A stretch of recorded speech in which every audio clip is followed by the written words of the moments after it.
வாழ்க வளமுடன். ஓம் நமச்சிவாய. அனைத்து தமிழ் உள்ளங்களுக்கும் வணக்கம். கடன் இல்லாத மனிதனே இல்லை. பணக்காரனுக்கும் கூட அவன் தகுதிக்கு ஏற்ப கடன் நிச்சயமாக இருக்கும். கடனே இல்லாமல் நான் வாழ்ந்து காட்டுகிறேன் என்று நீங்கள் சவால் விட்டாலும் கிரகங்களும் விதியும் உங்களை எப்படியாவது கடன் வாங்க செய்துவிடும். அப்படி கடன் தொல்லையால் அவதிப்படுபவர்கள் ஏராளமாக இருக்கச் செய்கின்றார்கள். பல்வேறு பரிகாரங்களை செய்து கடன் தீர வேண்டிக் கொள்கின்றனர். என்ன செய்தாலும் அவர்களுடைய கடன் மட்டும் தீர்ந்தபாடில்லை என்று புலம்புபவர்களுக்கு மிக எளிதாக செய்யக்கூடிய பரிகாரங்களை இந்த பதிவின் மூலம் பார்க்கலாம். கடன் வாங்காத மனிதர்களே இருக்க முடியாது என்பதுதான் யதார்த்தம். மனிதர்கள் மட்டுமா, எல்லா நாடுகளும் கூட கடன் வாங்குகின்றன. ஆனானப்பட்ட திருப்பதி வெங்கடாஜலபதி சுவாமியே கடன் வாங்கித்தான் கல்யாணம் செய்து கொண்டார். எனவே கடன் வாங்குவது சகஜம். அதை கட்டுப்பாட்டுக்குள் வைத்து வாழ்க்கையை செவ்வனே நடத்த வேண்டும் என்பதே பெரியோர்களின் கட்டளை. பசியோடு கூட உறங்கலாம், கடனோடு உறங்காதே என்பது ஆன்மீகம் காட்டும் அறிவுரை. ஜோதிடத்தில் நமது முன்னோர்கள் மிக முக்கியமான விஷயங்களை சூட்சமான முறையில் சொல்லியிருக்கிறார்கள். ஒவ்வொரு ராசிக்கும் கடன்கள் அடைவதற்காக என்னென்ன செய்ய வேண்டும், எவையெல்லாம் செய்யக்கூடாது, எந்தெந்த கடவுளை வழிபடலாம் என்ற பரிகார முறைகளையும் சொல்லியிருக்கிறார்கள். ஒவ்வொரு ராசிக்கும் 2ஆம் வீடு தனஸ்தானம் என்று அழைக்கப்படுகிறது. இதன் மூலம் ஒருவரின் பொருளாதாரம் சம்பந்தமான விஷயங்களை தெரிந்து கொள்ள முடியும். ஒவ்வொரு ராசியின் 6ஆம் வீடு ரண ருண ரோகஸ்தானம் என்று அழைக்கப்படும். ஒவ்வொருவருடைய மன சம்பந்தமான வலி, உடல் சம்பந்தமான வலி, ஆரோக்கியம், கடன் போன்றவைகளை நாம் 6ஆம் இடத்தின் மூலமாக தெரிந்து கொள்ளலாம். ஒருவருடைய ஜாதகத்தில் 6ஆம் இடத்தில் லக்னத்திற்கு 6ஆம் இடத்தில் எந்த கிரகம் இருந்தால் எந்த மாதிரியான பலன்கள் ஏற்படும் என்பதை பற்றி பார்க்கலாம். 6ஆம் இடத்தில் சூரியன் இருந்தால் வெப்பம் சம்பந்தமான விஷயங்கள், வெப்ப நோய் சம்பந்தமான விஷயங்களும், அரசு சார்ந்த கடன்களும் இருக்கலாம். சந்திரன் இருந்தால் நீர் சம்பந்தமான பிரச்சனைகளும், சீக்கிரமே அடையக்கூடிய கடனும் இருக்கலாம். செவ்வாய் இருந்தால் இரத்தம் சம்பந்தமான பிரச்சனைகளும், பூமி சம்பந்தமான கடனும் இருக்கலாம். இவர்களுக்கு மருத்துவ செலவுகள் அடிக்கடி ஏற்படும்.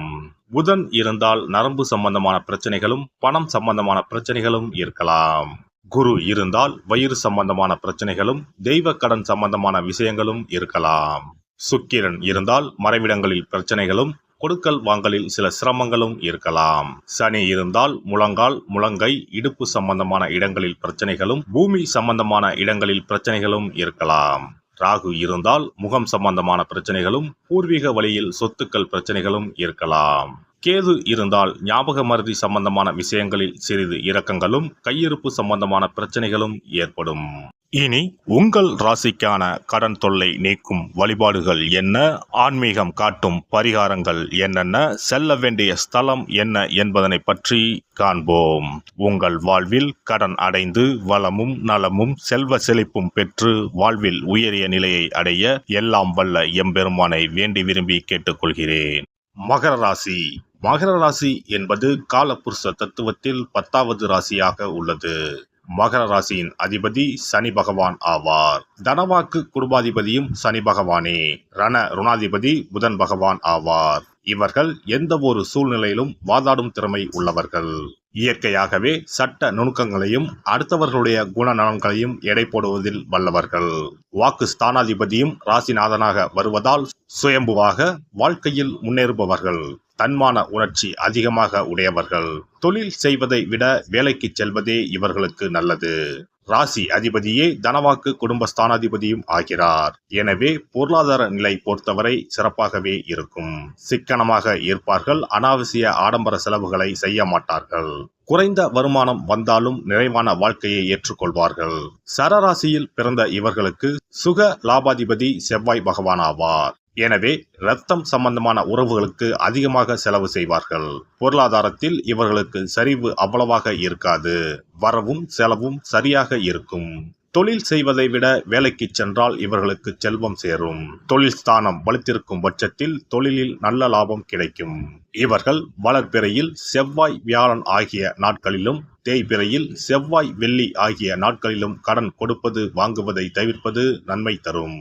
கடன் அடைவதற்கான பரிகாரம்: பெருமாள், முருகன் கோவில் ஆகிய ஸ்தலங்களுக்கு சென்று வணங்கி வருவது நன்மையை தரும். வடக்கு மேற்கு திசை நோக்கி கடனை அடைப்பது நன்மையை தரும். புதன் வெள்ளி ஆகிய கிழமைகளில் கடன் அடைப்பதை தொடங்கினால் சீக்கிரம் கடன் அடையும். மகர ராசிக்காரர்கள் குலதெய்வ வழிபாடும் முன்னோர்கள் வழிபாடும் செய்து வருவது மிகுந்த நன்மையை கொடுக்கும். வாராகி தேவிக்கு இவர்கள் பூஜை செய்து வணங்கி வருவது கடன்களை அடைப்பதற்கான நல்ல பரிகாரமாக அமைந்திருக்கும்.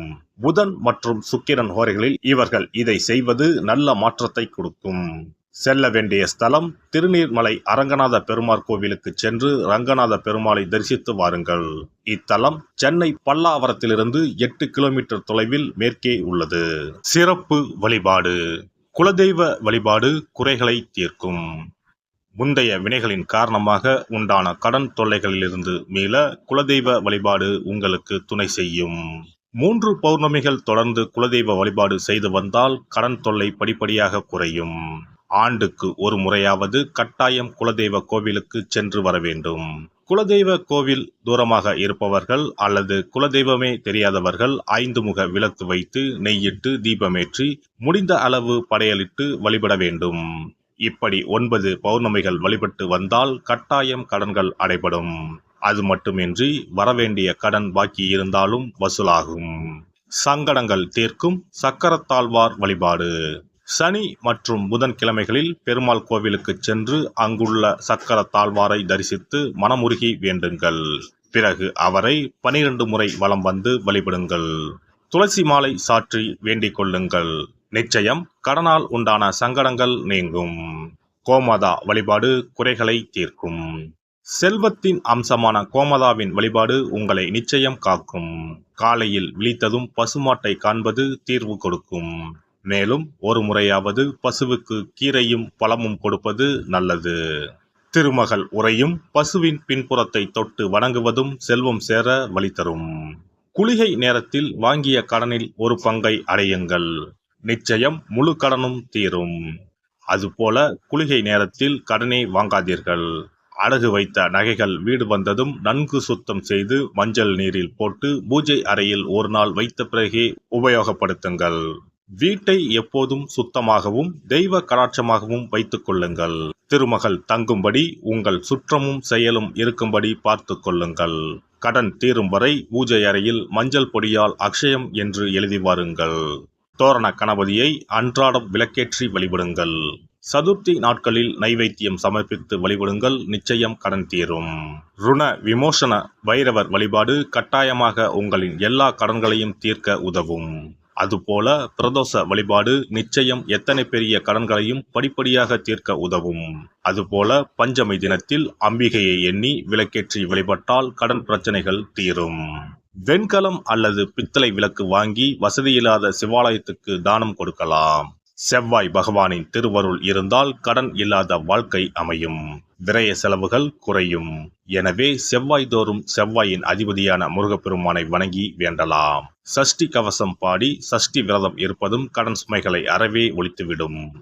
எல்லாம் வல்ல இறையருளால் நீங்களும் உங்கள் அன்பு குடும்பமும் உடல் நலம், நீலாயுள், நிறை செல்வம், உயர் புகழ், மெய்ஞானம் ஓங்கி வாழ்க வளமுடன்.